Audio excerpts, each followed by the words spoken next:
સવારથી જે પૂરા દક્ષિણ ગુજરાતની અંદર અતિ ભારે વરસાદ પડ્યો છે, એમાં ખાસ કરીને આપણા વલસાડ જિલ્લાની અંદર સવારે 6 ઇંચ જેટલો વરસાદ પડ્યો હતો અને હાલ જે પ્રાથમિક જાણકારી મળી છે એ હિસાબે 7 ઇંચ વરસાદ પડ્યો છે. અમારા ચીખલી, ખેરગામ અને વાંસદાની અંદર ખાસ કરીને ચીખલીની અંદર 8 ઇંચ જેટલો વરસાદ અને ડાંગ જિલ્લામાં 5 ઇંચ જેટલો અતિ ભારે વરસાદ પડ્યો છે.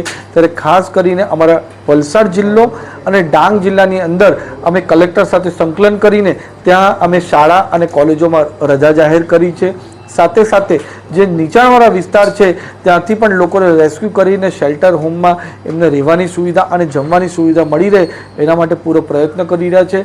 હાલ હમણાં વલસાડ જિલ્લાના 27 જેટલા રસ્તાઓ બંધ કર્યા છે જે લોકોની સેફટી માટે છે અને એ જ રીતે અમારા વાંસદાની અંદર 42 રસ્તાઓ છે જે પણ અમે એ રીતના ઝોનમાં મૂક્યા છે કે અતિ ભારે વરસાદ આવે અને રસ્તાઓ પરથી પાણી જાય તો એ પણ રસ્તા બંધ કરશું, પણ હાલ એ રસ્તા ચાલી રહ્યા છે. અને અમારા એનડીઆરએફની ટીમ અને એસડીઆરએફની ટીમ પૂરી રીતે સતર્ક છે. કાંઠા વિસ્તાર હોય કે અમારા જંગલ વિસ્તારમાં કોઈ પણ જગ્યા અતિ ભારે વરસાદ આવે ને લોકો ફસાય તો એને રેસ્ક્યુ માટે અમારા એનડીઆરએફની ટીમ અને એસડીઆરએફની ટીમ પૂરી રીતે સતર્ક છે. અમારા ગુજરાત રાજ્યના મુખ્યમંત્રી ભૂપેન્દ્ર પટેલ સાહેબ અને ઉપમુખ્યમંત્રી હર્ષભાઈ સંઘવી સાહેબે ખાસ અમને કહ્યું છે કે વલસાડ, ડાંગ અને નવસારીમાં ક્યાં પણ જરૂર પડે તો અમારી રાજ્ય સરકાર પૂરી રીતે બધી જ વસ્તુ આપવા તૈયાર છે.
एक બે પગથિયા છે ભાઈ જોઈને જા.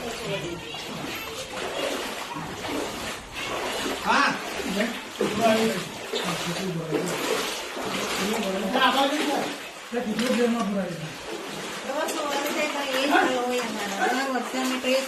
બોલાવીએ.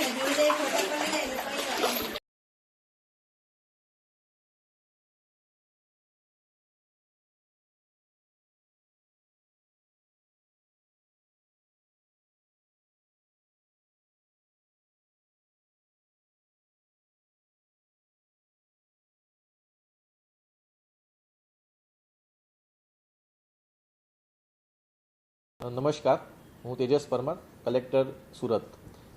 ભારતના હવામાન વિભાગ અમદાવાદ દ્વારા જાહેર કરવામાં આવેલી આગાહી અનુસાર જિલ્લામાં 2 તારીખથી 4 તારીખ સુધી ખૂબ જ ભારેથી અતિભારે વરસાદની સંભાવનાઓ વ્યક્ત કરવામાં આવી હતી. જેના અનુસંધાને અત્યારે આજની સ્થિતિએ જોઈએ તો ચોમાસામાં જિલ્લાનો કુલ સરેરાશ વરસાદ અત્યારે 228 મીમી નોંધાયો છે. જેમાં સૌથી વધારે વરસાદ અંબિકા તાલુકામાં 389 mm, પલસાણામાં 362 mm, મહુવામાં 352 mm, બારડોલીમાં 309 mm અને ઉમરપાડામાં 298 mm આ વરસાદ ચાલુ ચોમાસા દરમિયાન અત્યાર સુધી એટલે આજની 10 વાગ્યાની પરિસ્થિતિ મુજબ છે.